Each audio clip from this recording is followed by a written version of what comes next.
Let's try again. Seder night is an incredible evening. Last week we spoke about some of the, I called it the Kabbalistic ideas, with some of the Ramozim. Tonight we're going to do a little bit more, also some of the deeper ideas perhaps, but we also want to try and think about it. Many of you will have guests, family, and the mitzvah is V'higadata levincha. That's one of the mitzvahs, right? One of the main mitzvahs is the mitzvah of Haggadah, which is V'higadata levincha v'yom hahuleimo. I was struck by the words that Chazal use, which are very important. We talk about Sipur Yetzias Mitzrayim. Sipur. What's Sipur? Sipur is to tell a story. In English today they would say a narrative. L'saper.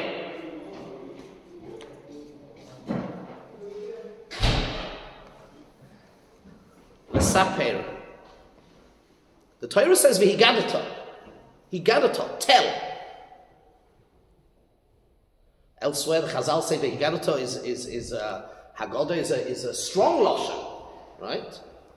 But Chazal, the Rambam, the Chinuch, and others talk about l'saper, a sipur. We've got to tell a story.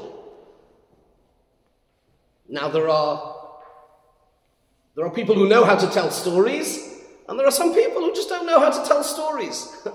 They're boring. It seems from the fact, I think, that the Rambam and Chazal have picked up on, we don't just say V'higadata, tell them. It's not just to tell them. You've got to involve them. You have to engage them. They need to be swept away with the story. There's a story. It's not just a set of facts. In English we'd say there's a narrative. I don't remember where I saw it. It's a Moradika insight. I think it's B'Shem the Briskerov, yes. B'Shem the Briskerov. The first person we see that does, who's the first person that we see that does Sipur Yetzias Mitzrayim? Who is it? Do you know who it is? Now, remember, we were all there. So, who did the first Sipur Yetzias Mitzrayim? Moshe Rabbeinu to Yisrael. Very good, the Briskerov. You know the word. But what's the Briskerov saying? Vayesaper Moshe lechoisnoi eis asher kol asher osa lekim leparoi. He was mesaper. Doesn't say he was magid. He probably didn't have a mitzvah. It's not the mitzvah. But vayesaper. And how do we know that he did a good job? Well, of course Moshe does a good job. But how do we know? Vayoyme Yisrael Baruch Hashem Asher Hitzil Eschem. Wow! Says the Gemara in Sanhedrin, he said a shira that was amazing. That's what Sipur is. Sipur is when you manage successfully to involve and engage the family and yourself, of course, to the point that the tzil, where is the yi'ud, where's the end of our destination on Seder night? It's Halel Nirtzah. Let's never forget that. We'll come back to this. So it's Sipur, we have to tell a story. How do you tell a story? Well, a story, as my English teacher used to tell me, has to have a beginning, it has to have a middle, and it has to have an end. When I was writing, right? When you're writing a story. Interestingly, the Maharal says, why don't we say over the psukim from Parshas Shmois, Va'era, and Boi? That's not the story that we tell. So the Maharal says because it would take too long if we went through all of the Makkos. So instead, Chazal chose much of the Haggadah is based on a story that we tell when we have a chiyuv to talk and to say how we got there. Hello, who are you? What are you doing here? Bikurim. Higadati hayoim laHashem Elokecha. You show up in the Beis Hamikdash with a basket of fruits. So you're makir toiv, very nice. But that's not enough. You have to say, How did you get here? Let me tell you a story. Dear Mr. Cohen, let me tell you a story, how I got here. Because a long time ago, and that's how we ended up here. Hashem promised us Eretz Yisrael, and here it is. Which brings me very nicely and neatly to our first point here. It's not a coincidence that the central text for the droshes that we expound upon and expand on in the Haggadah come from Bikurim. Higadati hayoim, I have told today. Says the Targum Yerushalmi, your first source. V'teisei levas kahano dihava memana kain rav lo yoma ho'inun v'teimrun lei oidinun v'shabchinon yoma ho'dein. The Targum Yenison says the same thing, but here he adds one word. This is a translation of the word higadati hayoim. Haggadah. Haggadah means lahoidos u'leshabeach. To thank, to acknowledge, and to praise. And the Abu Draham and the Ritva, the Rishonim bring it in the beginning of the Haggadah. That's what the word Haggadah means. Let's look in the Sefer HaMitzvahs. The Rambam, when he brings the mitzvah of Sipur Yetzias Mitzrayim, HaMitzvah Kuf Nun Zayin, Hu shetzivonu l'saper b'Yetzias Mitzrayim b'leil chamisha oso b'Nisan, l'saper b'Yetzias Mitzrayim, b'tchilas halayla, at the beginning of the night, kefit tzachus l'shoin ha'mesaper. It depends how good you are at telling stories. How big is your mitzvah? Well, it depends how good you are at telling stories. Kefit tzachus l'shon ha'mesaper. How good at you are. Some people are better with speaking and droshes, and others are not so good. You've got to work, you've got to exercise. But then it goes on the Rambam. V'chol masha Yosef b'mamar v'yarich hadvorim. And you talk at length. B'hagdolas masha osalonu Hashem. In English we say to big it up. B'hagdolas, make it big. What Hashem did for us. Umasha osi imanu hamitzrim me'ovel u'mechomos. And how bad the Mitzrayim were to us. Ve'ech lokach Hashem nikmosenu mehem. HaKadosh Baruch Hu took our revenge from them. U'bahoidois lo yizborach al mashe gomalnu mechasodov. And we thank him for the chesed he did to us. That is the mitzvah of Sipur Yetzias Mitzrayim.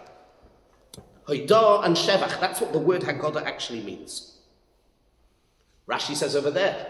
So now, of course, it makes sense why the central text that we use is the text from Bikurim. What is Bikurim? Higadati ayom la'Hashem elekecha. I've come in front of the Kohen and I tell him, I've come to bring the thing, says Rashi, le'lamedcha she'eni kofoi tova. I'm grateful. Thank you. I acknowledge. And this is something that we don't always necessarily appreciate. It's a theme, if you begin to think about it, that runs right through Mitzrayim and God coming out of Mitzrayim. I don't remember whether I put it on the did I put it on the sources? Maybe I didn't. It was just so much to do. Yeah. Asher lo yoda es Yosef. No, I didn't put it on. Says the Medrash, if you lo yoda es Yosef is the beginning of the Geula.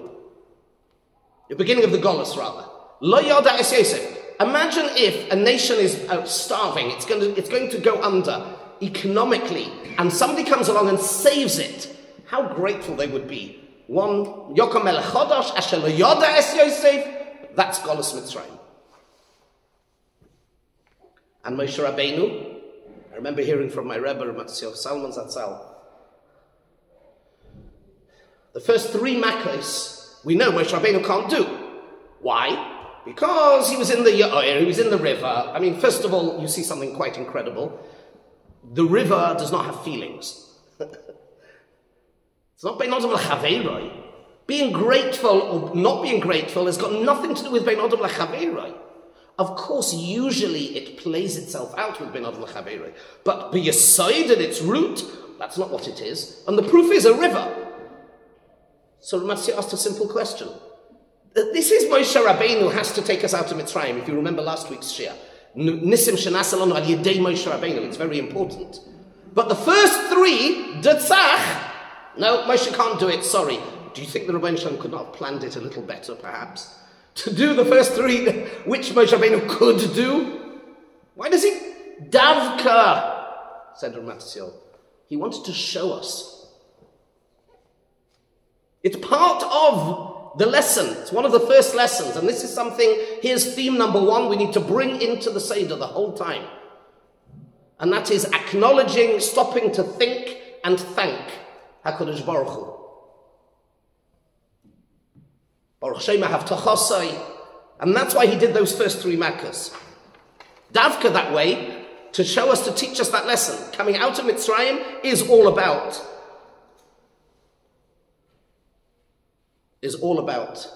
Hakaras HaTov. That's one theme. So I think there's one or two more things to say on that. Sorry? I can't hear you. HaKadosh Baruch Hu, obviously. I mean, it's all them. Sorry? It's all them, of course. What's the difference between the first three and the... No. Maybe I didn't make myself clear. Moshe Rabbeinu was not allowed to hit the river and do because he had to feel gratitude to the river.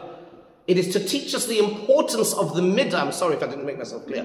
To teach us the importance of the midah of Hakaras HaTov. That is what it means to be human, fundamentally.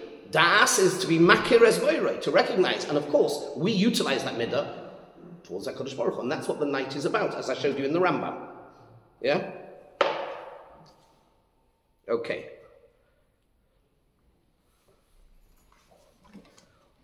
That's one theme.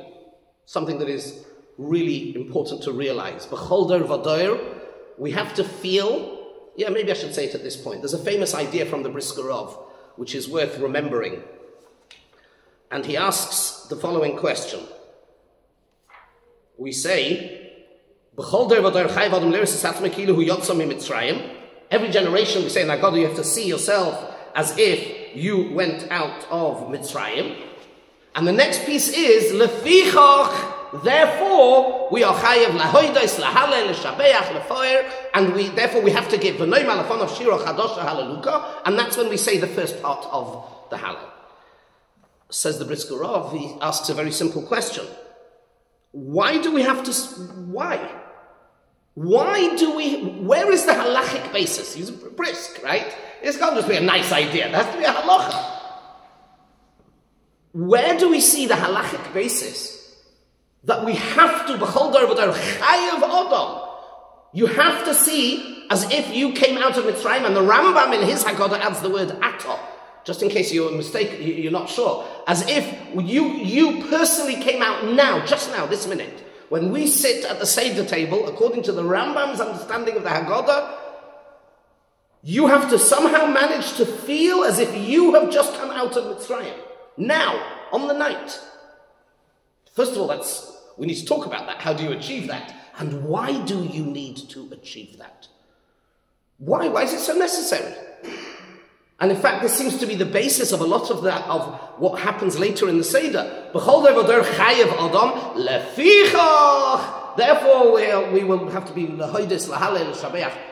What's the basis? Here is a very important idea. It's got a lot of lomdus behind it, but we'll go straight to the point. Usually, and with this, the Brisker Rov answers a whole bunch of questions, which, if you want to do the lomdus of it, you can look it up. It's a beautiful piece. I'll just mention two of them very quickly. We don't make a bracha on this Hallel. We always make a bracha on Hallel. And then we split the Hallel. We do something really weird. We say half of the Hallel, and then we say, let's take a coffee break. Matzah, moroi, another benching, and then we'll continue what? We don't say the whole Hallel, we say half Hallel, then we eat a nice meal, we bench, and then we continue with Hallel. No bracha. What on earth is going on? Says the Brisker Rov, and it's based on Rishonim, based on the Gemara. The Hallel we say on Seder night is fundamentally different from any other Hallel. Hallel normally is a kriyas hallel. Baruch atah Hashem Elokeinu melech haolam asher yishanu b'seis v'tzivanu likroi. You read it. You have to read it. You want to sing a nice tune? Seder, be my guest. Okay. Likra, you're reading it. Hallel on Seder night, the Gemara learns, and the Rishonim learn from a posuk. Hashir yihyeh lochem kaleil hiskadesh chag. Shir, it's not a din of Hallel, it's not a din of saying Likra yes a Hallel. If when there's a din, a halacha of kriya to read the Hallel, then you need to make a bracha, and you mustn't be mafsik until you said the bracha afterwards. This is not that at all. The words are the same, it's Hallel mitzra'ah, whatever, the words are the same, but it's not reading Hallel. You have a chiyuv. When does a person have a chiyuv of shira? When a nes has happened to you. You are shira la Hashem ki gomal olai. Says the Briskerov, that's the pshat. It's pashut. If the Gemara and the Rishonim learn out that the chiyuv is only for somebody, you had a nes, you experience a nes, you don't read Hallel, you don't make a bracha, you sing to HaKadosh Baruch Hu, Ashira L'Hashem. If that is what's going on, then it's backwards. Therefore, b'chol dar chayim adam, you have to, because otherwise you can't sing. If that is the chiyuv, if this is the journey on Seder night, it has to be, works it out backwards. It has to be, therefore, there's a chiyuv. B'chol dar chayim adam. You need to see, to feel. You somehow need to work out, and I'm going to help you a little bit, because think of this, it's unbelievable. I've never been to Egypt. I don't particularly want to go to Egypt. Well, and I have to feel. This is the chiyuv. Okay. I have to feel that I was in Egypt and I've just come out this second, I've just walked out. I was in Auschwitz, I was in I don't know where, and I've just walked out.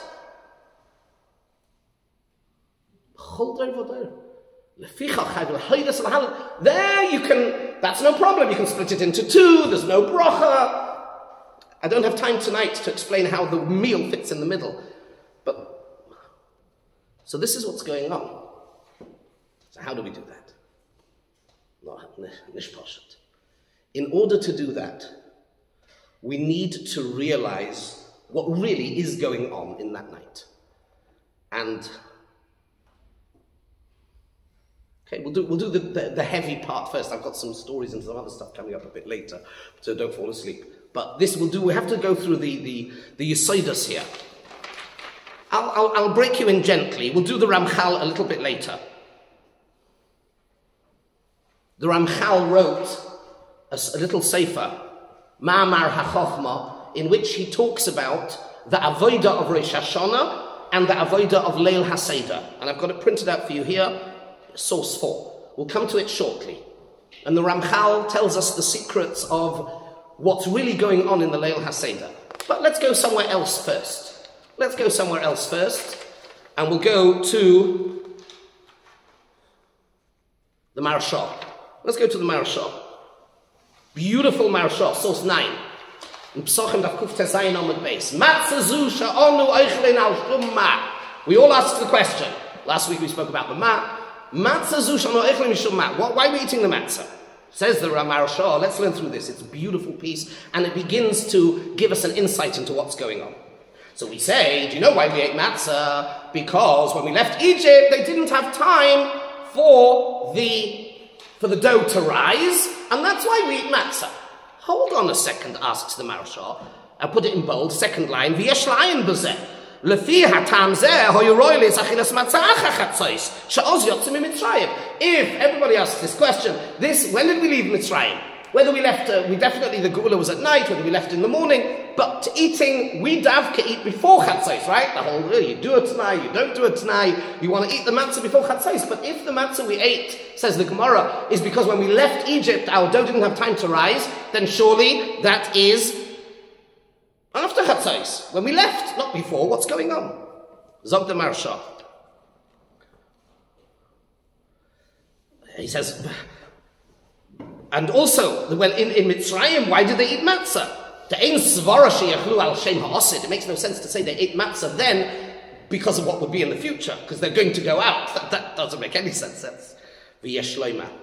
He says, Vadai is a chometz kol zayin hu mitam v'yefus abotzik. Avoiding chometz is because we didn't have chometz then, because we had no time. Now listen to this. And here we set the scene. Avol mitzvahs achilas matzah ba'erev hu mitam acher. It's a different reason, kimefurish soidoik korban mincha. This is like a korban mincha. She'omar, the Pasuk says, matzos te'ochel b'mokoim kodosh. Listen to this. Matzos te'ochel b'mokoim kodosh. When a kohen eats a mincha, he has to eat it b'mokoim kodosh. Matzos te'ochel. And this is you can't have chometz, it's a reference to the Yetzer Hara. V'zesha kosav. And that which the next bit underlined. V'zesha kosav matzos te'ochel b'mokoim kodosh. Dahainu mitoich hakdusha v'sitra diyamina Messiah ki kodesh kadoshim hu. When, I'll give the game away, when we eat matzah on Seder night, every single one of us is like a kohen in a mokum kodesh in the Beis Hamikdash. Our house becomes a chatzar ohel moed, and we become kodesh like a kohen. And that's what we're eating. HaKadosh Baruch Hu gets rid of there's no chometz, there's no Yetzer Hara, it's gone. We'll talk about that in a minute. There is no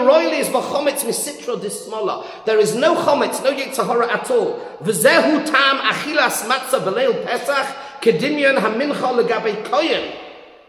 Ki oz niskadshu kol Yisrael lahavdil ben Yisrael la'amim. We all became kohanim then, and we're eating b'mokoim kodosh. Let's think about the avodah of Tishri and the avodah of Nisan. The avodah of Tishri, Rosh Hashanah, Yom Kippurim, takes place in Shul. The avodah and the kedusha of Nisan takes place davka at home.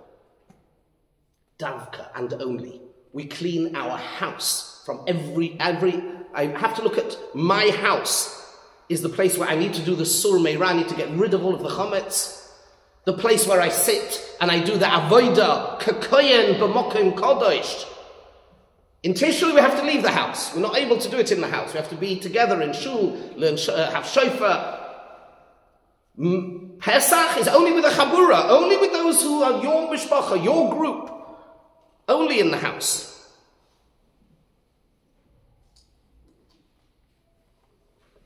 Something special is happening here on Pesach night in your house. Remember we said last week, HaKadosh Baruch Hu b'chvodo v'atzmoi comes to hear what's going on. We don't need malachim, we start with Aramaic. There is an incredible kedusha, and we need to be aware of it. What's really going on? Let's go to the Ramchal. This is the foundational text, really, of what is going on. I'll go through it as quickly as I can, but you can't approach really Pesach properly without these few paragraphs of the Ramchal, source 4. Hinei, b'yetzias Mitzrayim, nivraru Yisrael v'nivdelu mikol ha'amim. What happens at Yetzias Mitzrayim, if you remember from last week, we came out from one nation from inside another, like the farmer who takes out, we were born, right? Nivru Yisrael, nivru v'nivdelu. We are chosen and we are separated from the other nations. Lihiyos mis'alim b'madregosam mi'madrega ha'anushis ha'chumris liyes ru'uyim lehisater ba'atoros kedusha. Pesach night, Pesach is about kedusha. We become different. We're different. We are chosen then, we become a nation, and we become Kodesh. And there's not a lot we need to do for it. I'll show you in a minute. V'hinei, bottom of the page. Balaylo hazeh kol ze mischadesh u'misoirer mashenase borishoina. It happens again every single Seder night. This is how we're going to be able to feel and think. And I'm going to give you some motivation for it. We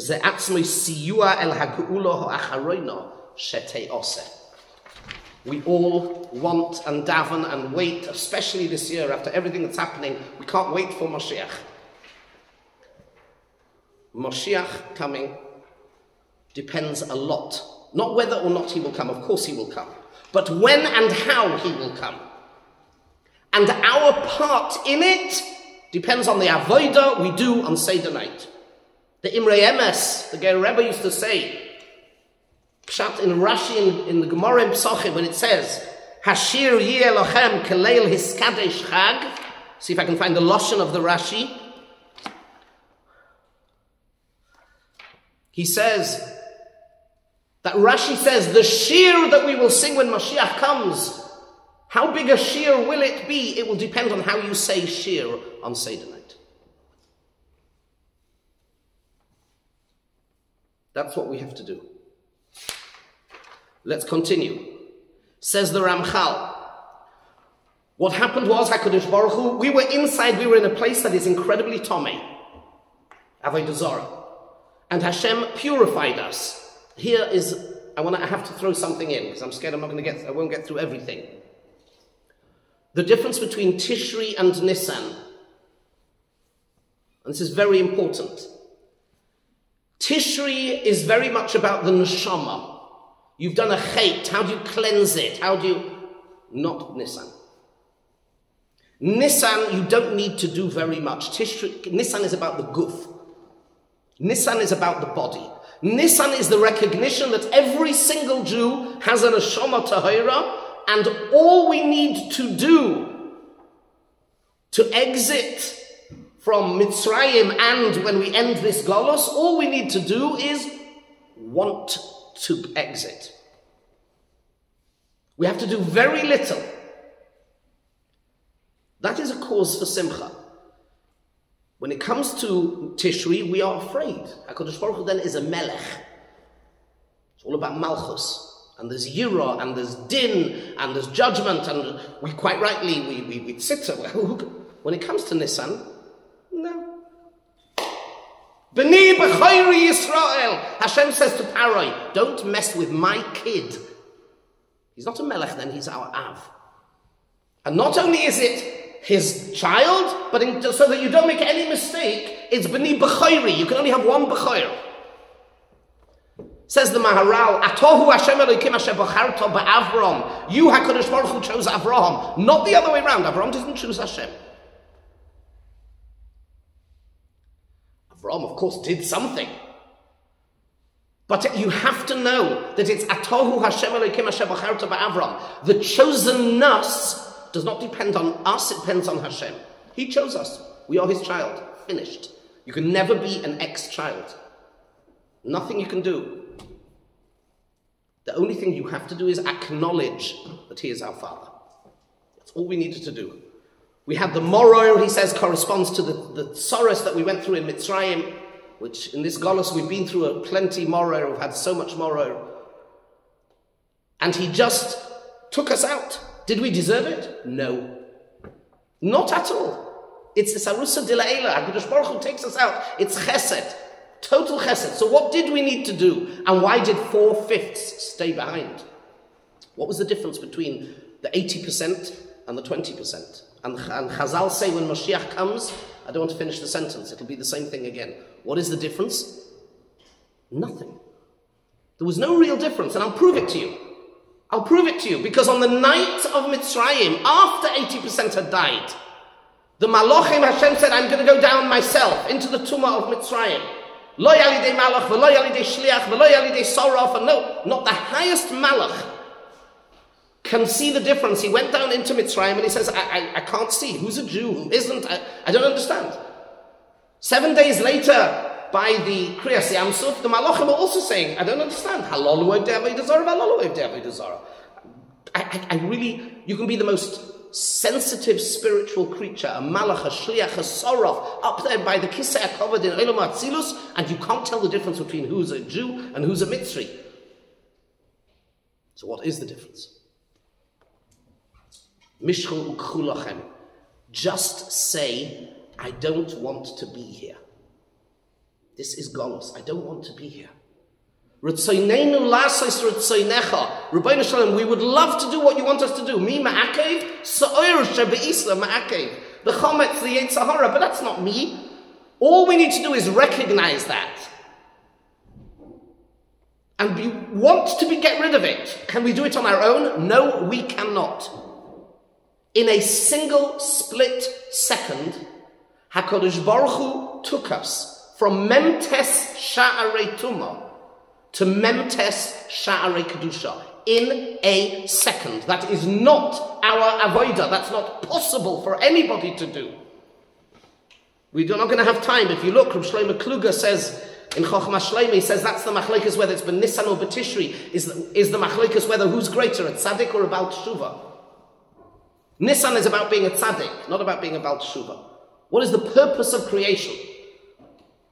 All we needed to do was to say to the Rabbeinu Shalom, we don't like this. This is Golus. And that's a challenge for every single one of us. Maybe here it's a little easier because we're very aware that it's Golus. So imagine you're living, I don't know, in downtown Miami with every pizza parlor and you've made a lot of money and you've got a beautiful house and you do that for Yomi on autopilot with your Tesla you're doing okay, but Golus? I don't know, I'm doing pretty good. I've got a few $1 million in the bank. I've got a beachfront condominium. I'm doing okay. Yes, it's nice to go to Yerushalayim. That's the place we go every year to go to the plaza and or the Waldorf, and we have a nice time and give lots of money, and we can be a good El Chayid. But really, do I really feel the pain and saying this is not where I am meant to be? This is Golus. It's not that hard. That's all we need to do.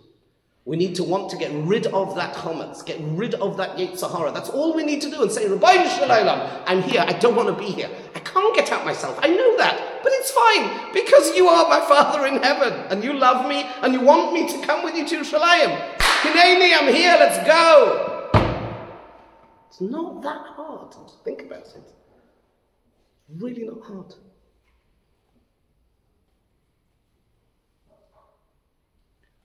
The Ramchal goes on to say, I just want to bring to your attention one more amazing thing. To me, this is an incredible mashal. I don't know where else he says. Go over the page where he says, it's on page 2, it's underlined. What happened in Mitzrayim was only the beginning. The time needs to come when we get rid of the Ra altogether. And that will be L'Osid Lovay. Om, here's your motivation, here's your fridge magnet. You have an axe and you're trying to cut down a big tree. But your axe is not very big and the tree is very big. So you have a choice. You can give up or you can start and hack a little bit more and a little bit more and a little bit more. And this is the mashal the Ramchal gives. And this is the avodah of Seder night. Omnom, hine zekmi shekoitzitz eitz echad, shemake boy hako'o acha hako'o, ad shekoitzev oise legamrei, v'chein anu oisen b'chol shona v'shona, mis'oirim b'koyach harishin sheheir, u'mischazkim lahamshich adova lefonim ad sheyigomer. How quickly will Mashiach come this year? Well, that depends on how much we yearn for it on Seder night. That's all we need to do. Nothing else.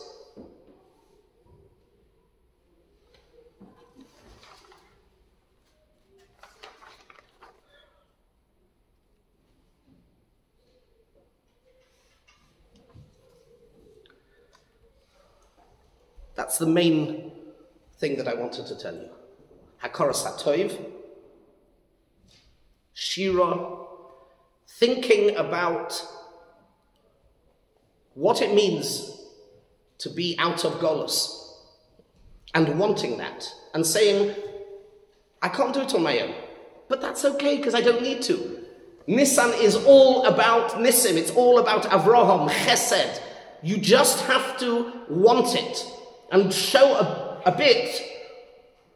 Yes, Chometz, it's hard work coming, but eat a bit of matzah. How hard is that already? Drink a few cups of wine. And tell a story. Tell a story. And think it and feel it. Halel Nirtzah, says the Maral, depends on how you come. When you come to the end of your Seder, are you besimcha? Do you feel Nirtzah? Depending on your Halel, that's how you know how much your Nirtzah will be. Says the Maral. Let me tell you a little story. And this is something you can do at home, depending on your audience. I'll play a little game with you now. You deserved it. Stayed awake, most of you. Yeah. let's play a little game. It won't work so well here tonight, but we'll try. Hands up if, and this is something I do with my family, and this is something you can do with guests. Hands up if you know any Jews in South America. Okay. Are they religious? I mean, very nice, amazing. The Jews that you know in South America, who else? Are they religious? Sorry? Oh. Do you know some Jews in South America? I hope they're not religious. They're also religious. Where do all these religious Jews come from? Okay, here's the game as it should be played, usually. Because I used to do this for an audience that was much more secular. Did you say, Israel, you knew? Are they religious? Also. Oh, yeah. I mean, oh yeah, amazing, awesome. So the thing is as follows. The statistics are from the Pew Report and elsewhere. The one thing that Jews around the world, approximately 80 to 85% of Jews everywhere in the world do a Seder. It's more than any other engagement with Judaism, it's the Seder night. So we used to play the game. Do you know somebody in Australia? Do you know somebody in Italy? Do you know somebody? Are they religious? No, but do you think they have a Seder? Yes. And I can tell you some stories. Once at a conference when I was lecturing, and there was somebody who said, yes, we had a Seder. And then she said, we had Schweinfleisch on matzah. That was our Seder. Bacon on matzah, that was our Seder. That's how far they were, but they had matzah. She said, yes, and we had 4 cups of wine. I once had an amazing Seder at home. We managed to, in England, we managed to chap a whole bunch of Israelis who were going door to door selling stuff. Didn't know anything. And they came to our Seder, so we chapped them, they came to our Seder. And I like to have nice wine, as you should, you got to have nice wine for the Seder night. So I have nice wine, good wine, and they saw the wine. Okay, rega chevra, it's going to cost me. And I just kept refoiling, and then they went out into the garden, they got high, and then it was an amazing Seder. But they had a Seder. Over 80% of Jews have a Seder. That's an amazing thing. This year, it will be 3,336 years from Yitzias Mitzrayim. We have a calendar, we know exactly. And we start the Seder that way and get people to think 3,336 years. Now we're going to play a game. This is the only time I'm going to allow you to take your phones out in shul. I know it's not davening, but please take your phones out. You don't have your phone with you? Such tzaddikim. Amazing. I'll tell you why. Because, 3,330 years ago, come on, really? You really telling me this happened? Really? You know how stories get messed up in... Of course, this is what people will say. Here's the answer. Let's do this game, and I don't know whether this is going to go so well with this particular crowd, but we're going to try. Hands up if you have the zechus of sitting with a grandparent at a Seder. So usually it's approximately 70 to 80% of Jews have had the opportunity to sit with a grandparent at the Seder. What does that mean? So we have 80% of Jews who do a Seder. 80% of those will have had the zechus of sitting with a grandparent. Now you need your calculator. 3,336 years ago. But for the purposes of transmitting the Masorah, I don't need parents. Because 80% of Jews would have sat with a grandparent. What's the average age difference between a child and a grandparent? 50 years. So divide 3,336 by 50, and you get 67.2. Which means, my Baba was from Odessa. Yeah? Now I'm choshev, right? Now I tell you, yeah. She spoke Yiddish. What? 66. Yeah. 66.2. Yeah. I sat with her on Seder. She will have sat in Russia with her grandparents, and she would have sat with how many acts, how many Seder nights of a Yiddish kind sitting on a grandparent's lap separates us from Yitzias Mitzrayim. 66. Less than the average person will be zoicha to experience in their lives. It's nothing. We have 80% of Jews doing a Seder. 80% of those will have sat with a grandparent. That means there's only 66 Seder nights. 66 times a Yiddish kind sits on a grandparent's lap. Who sat on that grandparent's lap? Who sat on there, and you're back to Yitzias Mitzrayim. And they do it everywhere. Doesn't matter whether you're from New Zealand or South Africa or Germany or anywhere. Everybody is doing Seder. 80% of Jews do Seder. And then I do something. You see that? And that brings it there. You bring it alive. You think about that. Wow. I know we have emunah, but this is amazing. And then I do something. I'm not sure I want to do this on camera, but I'm going to do it anyway. And I quote somebody that I normally do not quote. And that's David Ben-Gurion. Don't stone me yet. In 1936, the British mandate set up something called the Peel Commission. Lord Peel set up a commission to work out whether they could give bits of what was then Palestine or whatever, was to give it some little bits to the Jews. And of course, they're even talking about giving a little bit of it to the Jews and the Arabs, right? And there was a whole thing. David Ben-Gurion went to the Peel Commission in 1936, and here is his speech. 300 years ago, there came to America a boat, and its name was the Mayflower. The Mayflower's landing on Plymouth Rock was one of the great historical events in the history of England and in the history of America. But I would like to ask any Englishman sitting here on this commission, what day did the Mayflower leave port? What date was it? I'd like to ask the Americans, do they know the date the Mayflower left the port in England? How many people were on the boat? Who were their leaders? What kind of food did they eat? More than 3,300 years ago, long before the Mayflower, our people left Egypt. And every Jew in the world, wherever he is, knows what day they left. And he knows what food they ate. And we still eat that food every anniversary. And we know who our leader was. And we sit down and tell the story to our children and grandchildren in order to guarantee that it will never be forgotten. And we say, Hoshato Avdei L'Shon Haba B'nei Chayrim. Now, we are behind the Soviet Union and their prison. And now we're in Germany. This was 1936. Where Hitler is destroying us. Now we're scattered through the world. But next year we'll be in Yerushalayim. There'll come a day that we will come to the land of Israel. That is the nature of the Jewish people. That David Ben-Gurion was not by any stretch of the imagination a religious Jew. But when the chips were down, when he needed to try and persuade the British government that we have as the chut to Eretz Yisrael, what did he use? He knew there's only one thing he could use, the Seder night, which we finished with the words, L'shana haba b'Yerushalayim. We're on a journey, we have a story. Now he didn't say, but we do.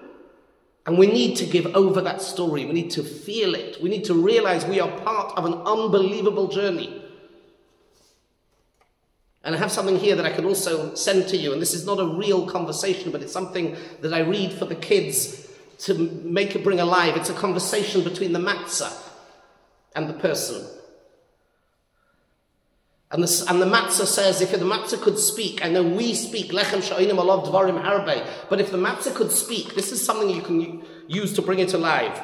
You could say, the matzah would say, this is Seder number 3,336. I began in Egypt, I traveled through Sinai, and took root in the land of Israel. I was at the Beis HaMikdash, the David HaMelech. I was present at the Hanging Gardens of Babylon, Athens, Rome. I've been in the Atlas Mountains, the Alps, the plains of Catalonia, the vineyards of Provence, and I witnessed I've seen Warsaw and Vilna and Kiev and Krakow and Moscow and Berlin, Paris, Kobe, Shanghai, Mumbai. I've been at Seder tables spread with white linen, laden with the finest china and the most ornate serving pieces. I've also been in hidden dark cellars in Seville and Barcelona, expelled from London and Oxford, and unjustly been accused of blood libels in my preparation. I was in Auschwitz, I was in Bergen-Belsen, but I'm under siege in modern Yerushalayim, in labor camps in Siberia, and I'm still hiding in Damascus and Tehran. I've been around and I've learned a thing or two. I've observed the passing of civilizations and empires. I've seen such changes. Every empire was convinced it was invincible and immortal. Every philosophy advanced itself as being the way forward for life. Aristotle and Augustine, Aquinas and Locke, Marx and Nietzsche, you get the idea. And you go through all of these. They all said, we've got this system, that system. Reason and Renaissance, humanism and socialism, fundamentalism. I, as a lowly matzah, couldn't comment too loudly about these goings on, but I've seen them all pass. But I am still here. And I am still eaten and crunched every year with a bracha. I've seen it all. And we're still here. B'chol dor v'dor. There's a two b'chol dor v'dor. There's a b'chol dor v'dor chayav adam, but there's also b'chol dor v'dor oin dor aleinu l'chal oseinu. And we are still here. It's not hard to feel that. It's not hard to feel emotional about that. It's not hard to think how Hashem has guided us and guarded us and looked after us. To this day, look what's happening outside. Do we need this year to be any more reminders of the anti-Semitism that is just come all of a sudden, like this year? The same students in all the universities in America and everywhere were safe, we're liberal, we're left, we're progressive, we're vegan, we're trans, we're this, we're that. They go, no, we're fine. No, you're not. You're a dirty Jew and we hate you. Simple as that.